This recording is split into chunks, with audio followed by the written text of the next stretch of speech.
Zelensky के Ukraine ने सपने में भी नहीं सोचा था कि रूस इस तरह से यूक्रेन को रौंद डालेगा। यूक्रेन को नेटो और पश्चिमी देशों ने भरोसा दिया था कि रूस यूक्रेन में एक भी इलाका नहीं जीत पाएगा, लेकिन देखिए पुतिन ने कि रूस ने नेटो की जबरदस्त फौजी ताकत के वजूद को भी बखमुत में छीन लिया है।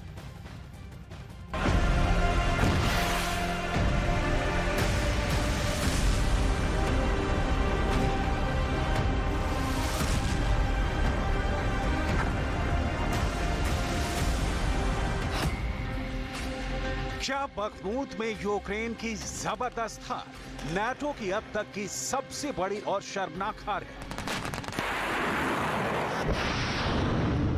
डिफेंस एक्सपर्ट्स अब ये दावा क्यों कर रहे हैं? बखमूत में रूस की जीत ने अमेरिका और नाटो के सामने बहुत बड़ा खतरा खड़ा कर दिया है। क्या वाकई में 54 लाख सैनिकों से बनी नाटो की फौज को पुतिन के रूस ने बखमूत में धूल चटा दी है?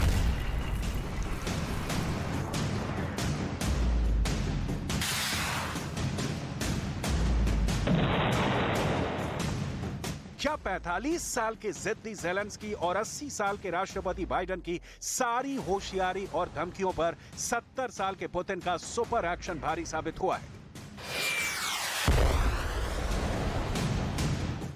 आखिर नाटो और पश्चिमी देशों से 9 लाख करोड़ के हथियार लेने के बावजूद यूक्रेन रूस से सोलेदार और बखमूत कैसे हार गया? बखमूत में नाटो की हार। यूक्रेन के बखमूत में रूस की दूसरी बड़ी जीत लगभग हो चुकी है। सोलेदार के बाद बखमूत पर यूक्रेन की फौज ने पूरा जोर लगाया है, लेकिन पुतिन के स्पेशल ऑपरेशन के 4 महीने के अंदर बखमूत को यूक्रेन से छीन लेने का दावा किया है। हैरानी की बात तो यह है कि यूक्रेन के 20 से 25 हजार सैनिक नाटो के भारी और खतरनाक हथियारों के बावजूद पुतिन के तूफान को रोक नहीं पाए। ये वही बखमूत है जहां नाटो के एडवांस हथियारों के दम पर महज 30 फीट के फैसले पर 1000 रूसी सैनिक मारे जा रहे हैं। ये वही बखमूत है जहां रूसी सैनिक का जीवन काल सिर्फ 4 घंटे का रह गया। यानी बखमूत में जो भी रूसी सैनिक जंग कर रहा है वो मुश्किल से 4 घंटे में ही बखमूत की जंग में मारा जा रहा था। 30 देशों से बने नाटो की मदद से यूक्रेन ने बखमूत को रूसी सैनिकों का कब्रिस्तान बना डाला। लेकिन देखिए, जंग के आखिरी एक दिन में 1600 रूसी सैनिकों के मारे जाने के बावजूद पुतिन का रूस, अमेरिका, ब्रिटेन और जर्मनी समेत नाटो के 30 देशों पर भारी साबित हुआ।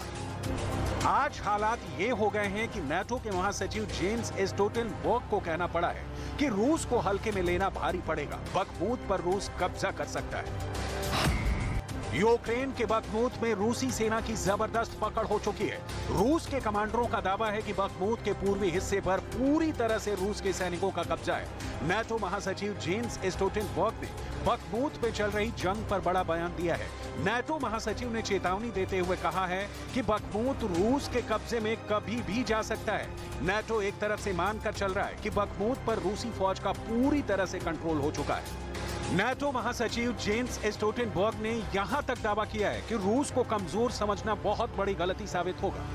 नाटो इतना ज्यादा घबरा गया है कि अब रूस को रोकने के लिए यूक्रेन को नए सिरे से लगभग $158 बिलियन के हथियार और मदद करने जा रहा है। इधर राष्ट्रपति ज़ेलेंस्की ने साफ कह दिया है कि बखमूत पर रूसी सैनिकों का कब्जा होने पर यूक्रेन में एक ऐसी सड़क रूस को मिल जाएगी जहां से वो यूक्रेन के दूसरे शहरों पर कब्जा करना शुरू कर देंगे। ज़ेलेंस्की बखमूत को पूर्वी यूक्रेन का किला कहते हैं, जिस पर पुतिन की फौज ने कब्जे का दावा किया है।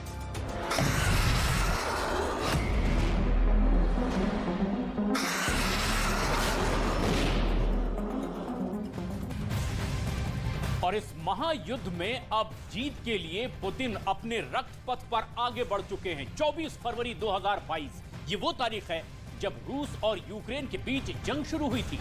और तब से अब तक नाटो के 30 देश पश्चिमी के 50 देशों के साथ मिलकर यही प्रोपेगेंडा फैला रहे थे कि पुतिन जंग हार रहे हैं।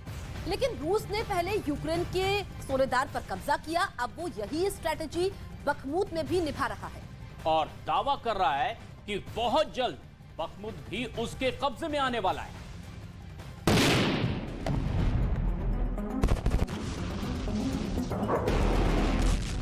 जब नाटो और पश्चिम देश ये दावा कर रहे थे कि पुतिन कैंसर पीड़ित हैं, गंभीर बीमारी से जूझ रहे हैं, तो ऐसे प्रोपेगेंडा के बीच पुतिन का रूस पूर्वी यूक्रेन का किला कहे जाने वाले बखमूत पर दूसरी जीत लगभग हासिल कर ली है। ऐसे में अब जेलेंस्की को समझ में नहीं आ रहा है कि करें तो क्या करें, क्योंकि नाटो महासचिव ने तो साफ कह दिया है कि बखमूत पर रूस कभी भी कब्जा कर सकता है।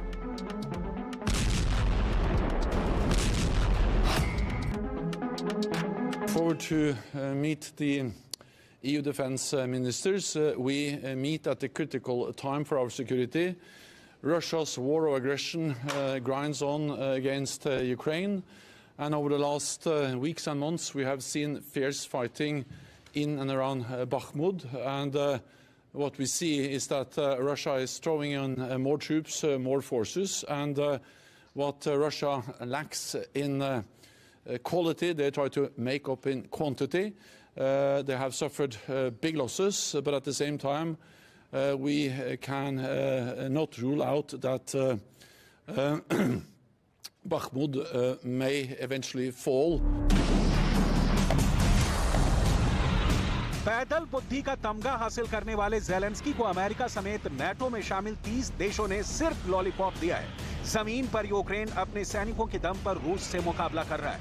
हैरानी की बात तो यह है कि यूक्रेन दावा कर रहा है कि 70,000 की आबादी वाले बखमूत में सिर्फ 5,000 लोग बचे हैं। साथ ही ये भी दावा कर रहा है कि बखमूत में रूस के 30,000 सैनिक मारे जा चुके हैं।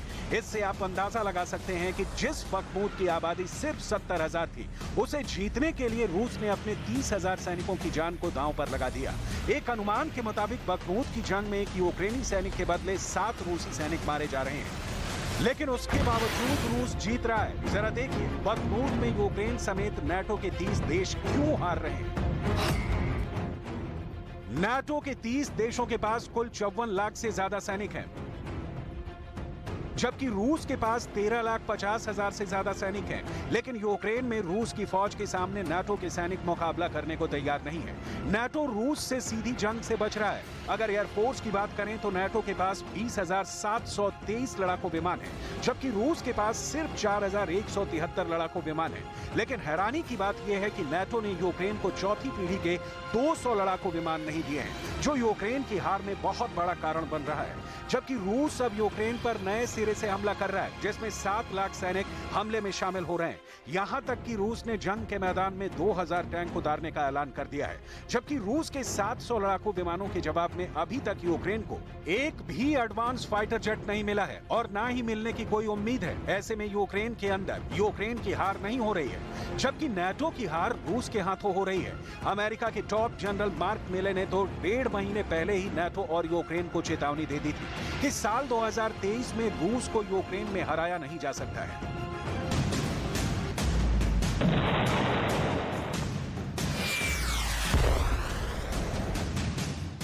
नाटो और पश्चिमी देशों को मिलाकर 80 देश रूस के खिलाफ यूक्रेन की मदद कर रहे हैं, लेकिन पुतिन का रूस इतने घातक हमले कर रहा है कि यूक्रेन को 9 लाख करोड़ के हथियार भी अभी तक बचा नहीं पाए हैं। हैरानी की बात तो यह है कि एक अनुमान के मुताबिक नाटो और पश्चिमी देशों के 300 टॉप जनरल भी अकेले पुतिन का सामना नहीं कर पा रहे हैं, चाहे फिर भले ही अमेरिका के टॉप जनरल मार्क मिले ही क्यों ना हो।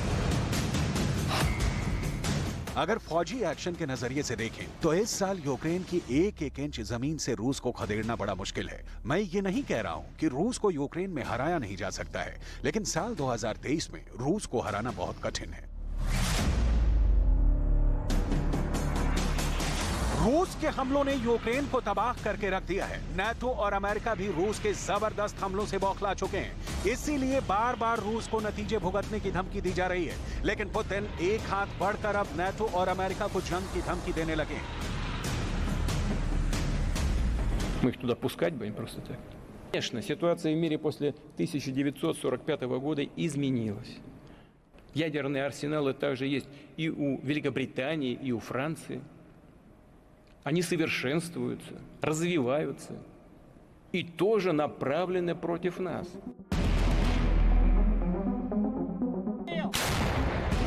डिफेंस एक्सपर्ट्स के मुताबिक पुतिन ने पिछले 2 हफ्तों में साबित कर दिया है कि यूक्रेन में सिर्फ एक फैसला होगा और वो है रूस की जीत, जबकि 30 देशों से बने नाटो में पड़ी फूट से साबित हो रहा है कि जंग में यूक्रेन के साथ साथ नाटो भी पुतिन के रूस के सामने सरेंडर कर देगा। अब देखना होगा कि अगले 7 दिन में रूस यूक्रेन के किन किन इलाकों पर कब्जा करता है। फिलहाल यूक्रेन नाटो की फूट का शिकार हो रहा है और रूस यूक्रेन का शिकार बेरोक टोक कर रहा है। सोलेदार के बाद बखमूत में रूस ने न सिर्फ यूक्रेन को हराया है बल्कि नाटो को भी धूल चटा दी है।